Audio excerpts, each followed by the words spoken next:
รียนผู้อำนวยการสำนักงานเขตพื้นที่การศึกษาประถมศึกษากาฬสินธุ์เขต 1ท่านคณะกรรมการทุกท่านท่านผู้มีเกียรติทุกท่านค่ะ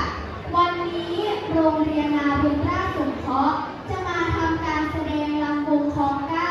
ชุดคล้องกล้าพาเพลินขอเชิญรับชมรับฟังได้แล้วค่ะอะโหลอะโหลอะโหลอะโหลสวัสดีค่ะสวัสดีค่ะสวัสดีพ่อแม่พี่น้องสุขหูสุขคนนะคะเนาะนี่ก็สิเป็นเสียงจากโรงเรียนนาบุญราชสงเคราะห์มื้อนี้พวกเฮาได้นำเอาลำวงคล้องกล้ามาแสดงในงานพิธีเปิดศิลปหัตถกรรมครั้งที่72ระดับเขตพื้นที่การศึกษาประถมศึกษากาฬสินธุ์เขต 1 2568เอาบ่หลายอย่างทางบ้านเฮามีตะมวนเปิดฟอลำวงได้แล้วค่ะ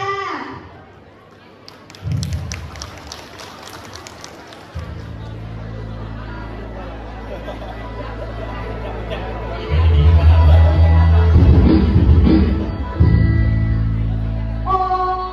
ละน้อ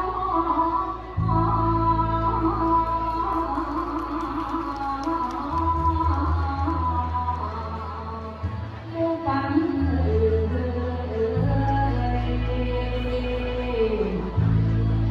อย่ามีที่สองข้องที่สี่มีข้องที่เลี้ยงศิลปะพื้นเมืองนี่เป็นเรื่องของมั่งมูลชาวอีสานของเรามีแนวคำแนวเส้นที่ศิลปะพื้นบ้านของเรา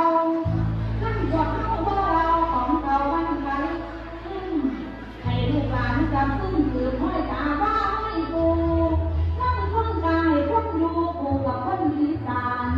ให้ลูกปูกันหลังได้ติดตามนอนทำนั่งคอ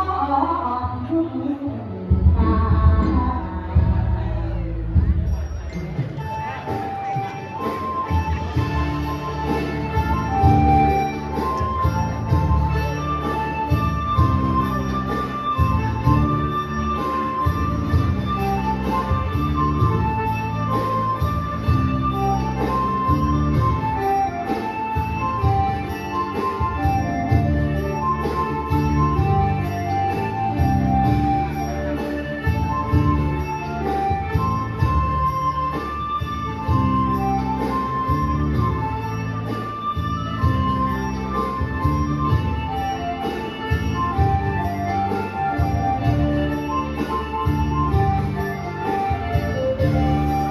เชิญเธอเชิญแม่นางนอนเชิญเธอเชิญแม่นางนอนเมื่อถึงวงก่อนเธอทำไมไม่อยากกันจะไปนั่งคอยใครอยู่ที่ไหนกันละยาจะไปนั่งคอยใครอยู่ที่ไหนกันละยาหรือผู้รักสั่งมาบอกว่าไม่ให้กันหรือผู้รักสั่งมาบอกว่าไม่ให้กันใครอยากรำเข้ามายิ้มแต่โน้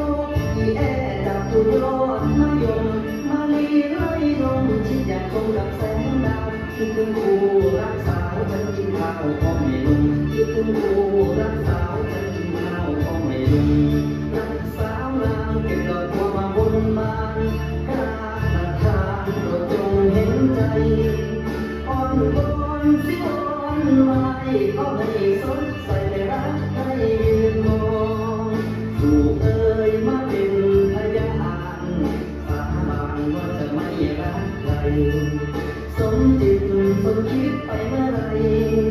สมจิตสมคิดไปเมื่อไรเก็บดอกบัวบานไว้ละมานถวายเต็มพันเก็บดอกบัวบานไว้ละมานถวายเต็มพัน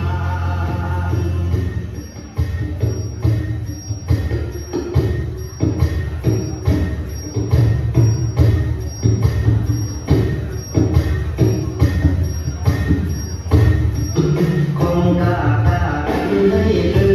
นและเห็นทุกสิ่งก็น่าจงโอชนะ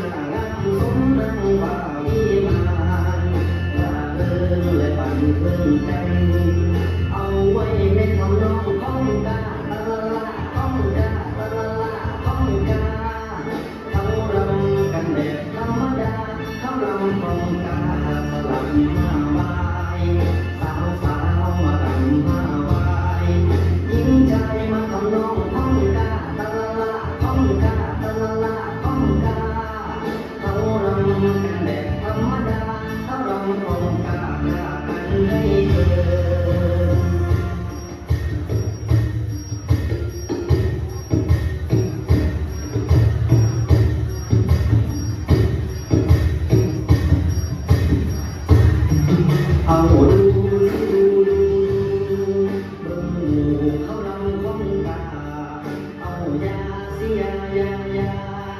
ร้องรำกันแบบภูผาเขาลำคงตาเย้ามาดูเอาดูสิดูเบิ่งหมู่เขาลำคงตาเอายาสิยายายาร้องรำกันแบบภูผาเขาลำคงตาแก้วมาดู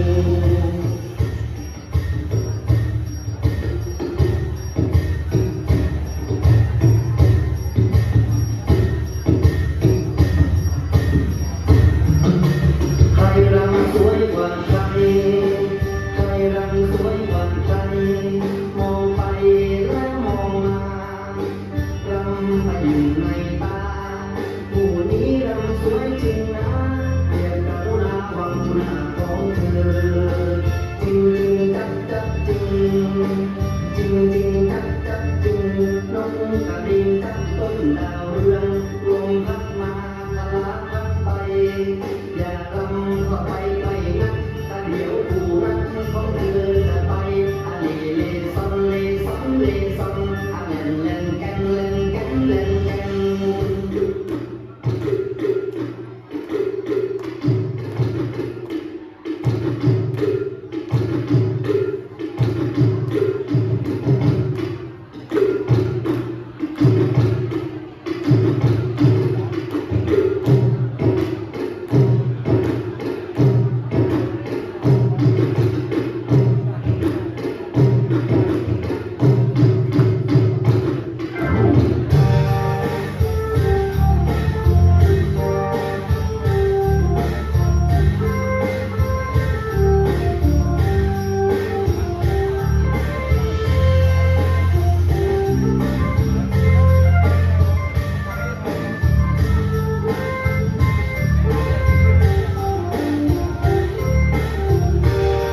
คนนี้ดูว่าใจเรียกงามสวยอามหลังหน้าตาหน้าชมคิ้วเลือกตะโกโตเลือกตะกลมช่างหน้างามสมวีผมที่ละหล่ออะเลเลซอนเลซอนเลซอนอะเล่นเล่นแกนเล่นแกนเล่นแกนแต่ก่อนฉันเป็นคนรวยแทงหวยถูกรางวัลที่หนึ่งไปไหนมีแต่คนที่เพิ่งถูกรางวัลที่หนึ่งเสียงเพลงเข้าใจใครๆก็ได้นับถือเขาลือไปทั่วทุกคนเดี๋ยวนี้ฉันเป็นคนจนไม่มีคนมาเลี้ยวแลมองเอาดังดังดีดังเอาดังดังดีดังวันนี้ฉันไปขึ้นเรือไปพบนายเสือกินข้าวหลงตังเอาดังดังดีดังเอาดังดังดีดังสาวชาววังเวลเล่นเกลบางปากเป็นบายันเสื้อแดงเป็นของใครกันเสื้อแดงเป็นของใครกันถ้าเป็นของฉันฉันรักตายเลยสาวชาววังเวลเล่นเกลบางปากเป็นบายันเสื้อแดงเป็นของใครกันเสื้อแดงเป็นของใครกันถ้าเป็นของฉันฉันรักตายเลย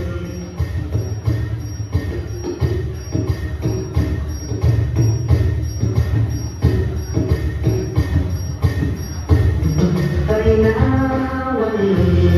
ลาลาไปกับเสียงเพลงใครน้อยจะได้แลเห็นจันวันเป็นส่องแสงมันตาเอายาสิลมพัดมาก็ส่องแสงมาคือจันวันเพ็ญใครนะวันหนึ่งลาลาไปกับเสียงเพลงใครน้อยจะได้แลเห็นจันวันเพ็ญส่องแสงมันตาเอายาสิลมพัดมาก็ส่องแสงมาคือจันวันเพ็ญ